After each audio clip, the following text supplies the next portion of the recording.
This is Robert Mardlacci of the Mindshare Learning Report, Canada's learning technology e-magazine. Happy Friday and welcome to Mindshare TV and the ICTC Work Integrated Learning Series in conversation with Kara Kim, who is a laureate business and communications student, along with Vivian Lee, who is the lead for the WIL program. Thank you for joining me and happy Friday. Great to Happy be here. Friday. Kara, did I maybe not quite get that right? Business and computer science? Yes. I stand corrected. And wow, that's an impressive program. Full disclosure, my kids happen to coincidentally be graduates of the business program, and it's not an easy program to get into, is it? What inspired you? To be honest, I'm not quite sure. I actually didn't take that many business or computer science classes in high school, but just the idea of having both the business side and the computer side, kind of learning both sides of the industry was something that really drew me in. Extremely valuable to have, no doubt. And you're in the co-op program as well. I am. Yeah. So what's that experience been like for you so far? It's been great so far. Unfortunately, all three of my past co-ops have been online since they have been Hmm. through COVID. Right. But every single one of them has been really fun so far. And now we're talking about the Work Integrated Learning Program. Vivian Lee, who heads up that program, perhaps you can tell us a little bit about the inspiration behind it. And it is about future skills and upskilling and ensuring that we fill that skills gap that we're well aware of. Yeah, so the Work Integrated Learning Program, as you know, is a subsidy for employers to hire students. So we affectionately call it the WIL Digital Program. And that program allows employers to hire students on for a few months minimum, hopefully longer, to give them practical real-world experience in their field of study. And then we also partner with the ICTC e-learning program, which is my department, to provide micro courses for students to take to explore those sectors while they're in their work placement. So they get some free education and training while they're in their employment opportunity. Amazing. And we're very proud customers of yours, if you will, and have gone on to hire one of the students who graduated and were beneficiaries of it and big fans. And Kara, tell me about how you learned about it and what it's been like so far for you. Yeah, so I took two courses. I took accessibility in tech as well as cybersecurity. For me, my manager had come down to me and said, hey, there's these courses to do. They're really relevant to the work that we're doing right now. It'd be really useful to do them. And so out of the large variety of courses that they had, I happened to take two of those courses. So you had some options. So how many courses are there right now, Vivian, that you've designed? And you are a course designer by training, which is very impressive. It's a great skill to have and very complex. Yeah. What inspired you to be a designer? I'm an education nerd. So I've always wanted to fix and improve the education system, constantly make sure it's evolving. And the ed tech sector, I think we share that in common, right, Robert? Well, we're both keen on it. So yes. The internet's not going anywhere, so we should probably learn about it. And Absolutely. yeah, the cybersecurity and the accessibility and tech work courses we designed with the product team last year. Really excited to see students like this lovely one here to work through them. And I'd love to hear more about her experience taking, especially the accessibility and tech course. That one was a particular impressive feat, I would say. There were a lot of chefs in that kitchen. We had about 7 organizations contribute to that curriculum. Amazing. You Wow. are really at the forefront and have a pulse for the immediate needs of the marketplace. And that's really critical to fill that gap, isn't it? Yeah. Well, and also there's just a lot of enthusiasm, I find, Mhm. especially in the accessibility and tech space. For that course in particular, students are learning about international protocol standards for websites and how to make things accessible for folks with sight loss or vision loss, or physical limitations and exceptionalities, neurodivergencies, and everything else. So 20% of the population qualifies as an accessibility, has accessibility needs. So it's a market. It's a very prosperous market. And we're seeing a huge surge of interest from students and employers into this field. They're seeing how relevant it is. Oh, yeah. Yeah. Fantastic. Kara, over to you. What's your thoughts and experience thus far in taking those courses? And how has it upskilled your knowledge and future directions that you might go from a career perspective? Yeah, so everything I learned in those courses was super relevant to what's happening today and what's kind of growing in industries nowadays. For the accessibility one for that specific course in general, it's amazing how creative people can be when they want to be more inclusive and see things from a different perspective. And I've been seeing a lot of increases in UX and UI designs, which is obviously something we want to be accessible for everybody. And so I might take a look into that direction in the future based off of the course.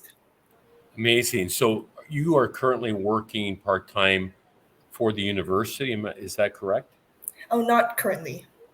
Oh, so what program, how did you become part of the WIL program? What brought you into it? Yeah, so I was working at an insurance company as an agile Right. analyst. Okay, got you. And that's how you got connected. Yeah. Okay, now that we got those lines. And so what's next for you? What are you doing another co-op term, or are you done your sessions? Yeah, there's an optional one in the fall, but I'm actually planning hopefully to go on exchange to a different country, hopefully. As my son did, make sure it's an exotic one for your parents. Okay, my son went to Paris, and we felt obligated to visit him, no doubt. But at any rate, what's in store for you?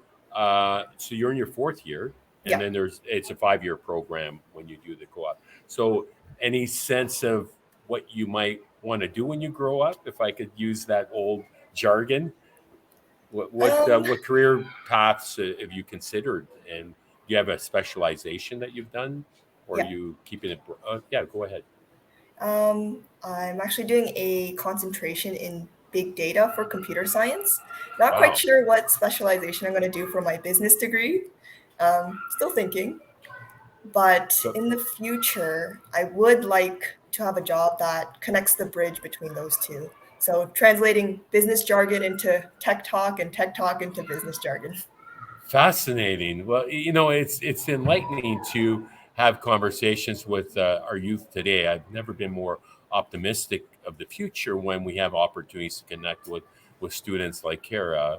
What are your thoughts on that, Vivian? You must see this movie replay itself a lot across the country with the students in your program Oh, that yeah. you're nurturing. They're so inspiring. Well, Kara is very modest. She actually won the case study challenge for her course last semester. Congratulations. Thank So out of you. all the students that took the course, she submitted the most innovative approach to running an accessible online event, which was a case study presented to us by a partnered organization called Pride at Work. And so Kara's recommendation for how to run an event online just blew us away. And we're, as you said, the creativity is unbelievable. Amazing. So, how many courses do you currently have available now, Vivian, through the WIL program? So we've got 12 courses that are tech-centric, and we're adding a agile industry mindset course this summer, which will be piloted this summer and fully launched next fall. And that is to support students with agile structure, but also interpersonal skills, and focusing on how to gently move digital adoption forward using change management strategy. That is so relevant to what we do on a daily basis. I was just having a conversation this morning with a professor who is part of a school district out east, and the whole change leadership element of innovation is integrally critical. And what inspired this particular course? I'm curious. I don't get to take credit for this one. It is a course that was it's in design right now, so I can't speak too much to it. But Right. it was in research and development for over a year, and it comes from an incredibly diverse perspective based in Canadian research and using 21st century tools. And it comes with a lot of supports and practical application, which is something we really prioritize, because students Right. these days need to know the why. Like, why am I learning this? What's the relevancy? Absolutely. Why am I going to you and not a YouTube video to learn? Right? And so you have to prove it every time with curriculum. You have to add that value. You have to make it interesting and immersive and engaging. It's not just a talking head. And the notion of challenge-based learning is something we embrace, and project-based learning is, I mean, I was doing project-based learning for my master's in ed tech back in 2006. I'm aging myself, but as a mature student, but that's where you really, dig deep, and the immersive learning, and by learning by doing, and collaborating with groups and teams is really powerful, isn't it? Yeah. Kara, do you want to tell us about your case study? Do you remember a little bit about it? I believe so. I believe it was a Zoom online event with, can't remember how many attendees, over 100, something like that. And it was trying to find out ways to make it accessible for everybody watching. So people who have attention issues, who can't sit still for too long and things like that.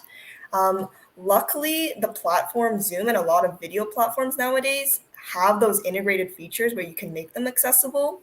But some of the suggestions that I kind of came up with was, because there was a budget as well, if they were able to hire a sign language interpreter for deaf people, having obviously subtitles, for bandwidth, make sure you're near the router or connect to the Ethernet, things like that. Amazing. And what's the learning been like for you over the past couple of years? What kind of tools have you experienced, Carol, in your learning at Laurier? Mostly online textbooks and watching recorded videos on ×2 speed. Did you wow? Did you have some synchronous learning though? Did they use Zoom or what tools? Teams, or was it optional as to what the professors used? Curious. For Laurier, we do use Zoom. I know other universities have Teams as well. Some of my courses were synchronous, but because we also have international students and the time differences, Oh, right. They changed them to asynchronous. Yeah, interesting. And then, of course, you're on an LMS, D2L, Yes. perhaps. Yeah, we know those people well, and local company from KW as well. And so, what's in store for you, Vivian, next in terms of? Let's talk about the cybersecurity one. Is a really interesting one, and that must be a popular course. What are some of the top three most popular that are being taken? Definitely cybersecurity is at the top. It combines theory-based stuff with like the NICE framework from sort of the expected standards of cybersecurity, as well as blended with a virtual machine lab system to allow students to apply their learning. I love that. Because thank you. We found that if you're not, in a full-time cybersecurity curriculum course, it's really hard to dip your toes into the code behind cybersecurity, and it's not that hard to pick up. So we came up with a bunch of scenarios where students had to solve problems on a virtual computer. The nice thing about using a VM is that you're not a virtual machine, is that you're not messing up your own computer. So you can download a fake virus on your fake computer. That's really impressive. Very strategic thinking there from a curriculum design standpoint. I hope it's practical, right? We're trying to answer the why. Like, what's the point? And the point is that we engage with cybersecurity all the time. We don't even know it. And hopefully, Kara was able to walk away with some useful skills. Oh, yeah. So, Kara, what's next for you? In terms of my future work life? Learning. No, in terms of you're planning to do an exchange. Yes. And then you'll be graduating, and then you'll have all these skills that gives you options as to what you want to pursue, which is exciting. Super exciting. Vivian, final thoughts to share before we wrap up. For your listeners today, I just want to remind them that our applications are open for summer. And for post-secondary students that are eligible for the program, we are accepting applications now for summer semester, which starts in May. And Kara, final thoughts for you on the initiative, what it's been like. Would you recommend it to friends and classmates? Yeah, I've already actually recommended it to a couple people, but definitely do it. You will learn so much relevant information that you can apply to both your personal life and your work life. It can help increase your employability in the future. And, don't miss up on an opportunity to learn something new. Yeah, and you've taken full advantage of the extracurriculars as well. It's really important to have, and that's where you garner additional skills. And employers want to see that. I can't underscore that enough. As someone who hires on a regular basis, I always look at what are the extracurriculars, what separates this individual from others. So kudos to you for your leadership, and thank you so much for making the time today on a Friday, Vivian and Kara. Thank you for having us.